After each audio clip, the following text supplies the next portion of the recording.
इस वक्त हमारे साथ है जाने माने सर्जन डॉक्टर साजिद वर्गीस जी। अंडमान निकोबार में पहली बार जो है रोबोटिक सर्जरी की गई और ये सर के देखरेख में की गई। तो इस विषय को लेकर हम सर से बात भी करेंगे और इस विषय को लेकर हम जानना चाहेंगे आखिर ये सर्जरी है क्या, क्योंकि अभी तक अंडमान निकोबार में ऐसा कभी नहीं हुआ है।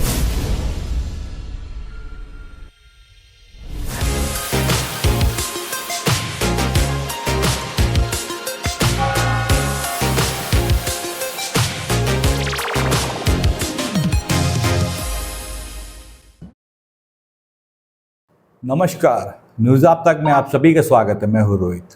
इस वक्त हमारे साथ है जाने माने सर्जन डॉक्टर साजिद वर्गीस जी, जो laparoscopic surgeon senior surgical specialist है। काफ़ी क्रिटिकल केसेस जो है सर ने हैंडल किया। और तो अब हम आपको एक चीज़ बताना चाहेंगे, अंडमान निकोबार में पहली बार जो है रोबोटिक सर्जरी की गई और ये सर के देखरेख में की गई। तो इस विषय को लेकर हम सर से बात भी करेंगे और इस विषय को लेकर हम जानना चाहेंगे आखिर ये सर्जरी है क्या, क्योंकि अभी तक अंडमान निकोबार में ऐसा कभी नहीं हुआ है। तो इस विषय पर हम सर से खुद हम बात करेंगे और उनका क्या कहना है आपके समक्ष हम रखते हैं। My all the best wishes for the viewers who watch news आप तक। तो जैसा रोहित ने मुझसे पहला क्वेश्चन पूछा, रोबोटिक सर्जरी क्या है। Robotic surgery actually part of the minimal access surgery है। जैसा आपको मालूम है, मिनिमल एक्सेस सर्जरी में अनेक type of minimal access surgery होता है। पहला तो कन्वेंशनल लैप्रोस्कोपिक सर्जरी होता है, फिर single port single incision laparoscopic surgery होता है, फिर कन्वेंशनल रोबोटिक सर्जरी होता है जिसमें कंसोल में सर्जन बैठ के रोबोटिक सर्जरी करते हैं। और अभी जो लेटेस्ट एडवांटेज है रोबोटिक सर्जरी में है, उसे हम कहते हैं एंडेक्स या फिर human extension robotic arm surgery, जो बिल्कुल लैप्रोस्कोपिक सर्जरी का तरह है, लेकिन रोबोटिक सर्जरी का सारा बेनिफिट मिलते हैं।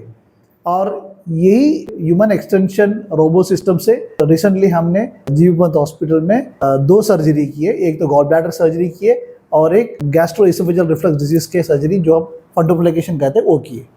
देखिए, आपने जिस पेशेंट की सर्जरी की थी, क्या उन्होंने अपना एक्सपीरियंस आपसे शेयर किया, और इस पोस्ट सर्जरी के बारे में आप बताइए। बिल्कुल, ऑलमोस्ट अब तो 7 डेज हो चुका है ये दोनों पेशेंट को हम लोग सर्जरी करके, और पेशेंट दोनों बहुत खुश थे। उनको ये भी पता नहीं हुआ कि उन पर इतना मेजर सर्जरी किया गया है। सो यही एडवांटेज है मिनिमल एक्सेस सर्जरी या फिर लैप्रोस्कोपिक सर्जरी या फिर रोबोटिक सर्जरी में। एक्चुअली वो एक गलत नोशन है कि रोबोटिक सर्जरी बोलने से रोबोट सर्जरी करते हैं।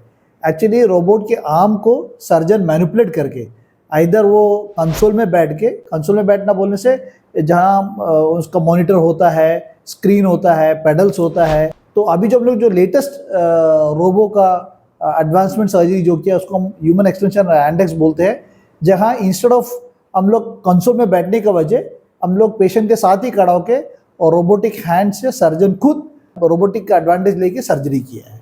रोबोटिक लैप्रोस्कोपी की तुलना में लैप्रोस्कोपी हमें 4 degree of freedom of movement मिलता है इंस्ट्रूमेंट चलाने की, लेकिन रोबोट में हमें 8 डिग्री ऑफ मूवमेंट मिलता है और 540 डिग्री ऑफ आर्टिकुलेशन मिलता है।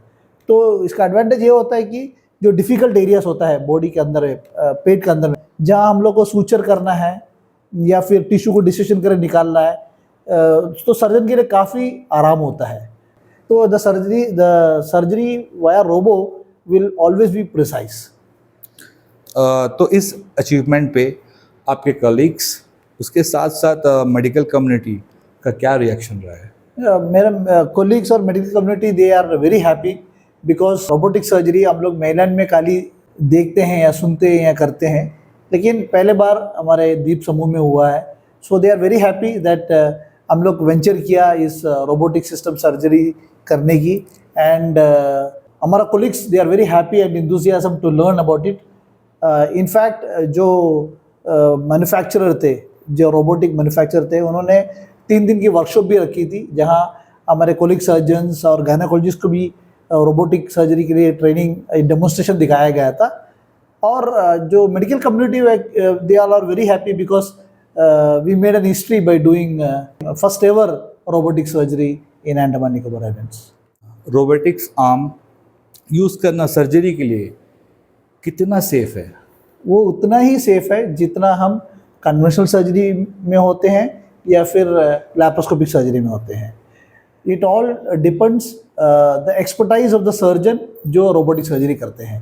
तो इसीलिए मिनिमल एक्सेस सर्जरी करने में क्वालिफाइड होना चाहिए, और जो सर्जन क्वालिफाइड है जो भी इंस्ट्रूमेंट उसे मिले उससे तो वो बिल्कुल प्रिसाइसली एंड सेफली और बहुत बेखूबी से करते हैं. तो there is no harm in doing robotic surgery या फिर लैप्रोस्कोपिक सर्जरी.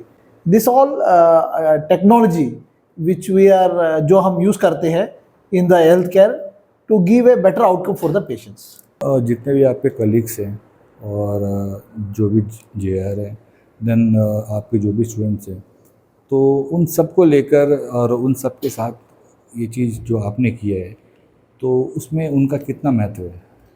बिल्कुल, मेरा साथ जो JR है या फिर मेरा कुलीग डॉक्टर अनीस है, उनका बिना तो सर्जरी जो रोबोटिक सर्जरी हम किया वो तो मुमकिन नहीं है. Team work, it's a team work, it's definitely it's a team work. Without team single man army you can not do. इस वक्त आपको न्यूज़ आप तक के द्वारा हमारे द्वीपवासियों जितने भी लोग हैं वो आपको देख रहे हैं, तो आप हमारे चैनल के थ्रू, न्यूज़ आप तक के थ्रू आप कुछ मैसेज देना चाहेंगे या कुछ अवेयरनेस?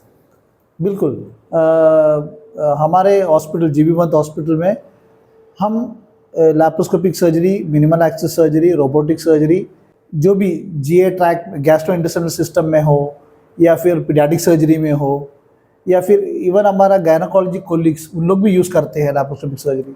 तो मिनिमल एक्सेस सर्जरी को पूरा एडवांटेज उठाइए, क्योंकि एक तो पेन नहीं होता है मिनिमल एक्सेस सर्जरी से, दूसरा recovery from the post operative recovery बहुत जल्दी होता है, तीसरा जो इन्फेक्शन हम ओपन कन्वेंशनल सर्जरी से मिलता है वो लैप्रोस्कोपिक सर्जरी या फिर रोबोटिक सर्जरी में बिल्कुल नहीं होता है. And finally return to work after such a major surgery, वो 1 या 2 हफ्ता छोड़ यूजुअल नॉर्मल सर्जरी के बाद होते हैं, लेकिन आफ्टर मिनिमल एक्सेस सर्जरी 2 या 3 दिन में we can return back to our normal work.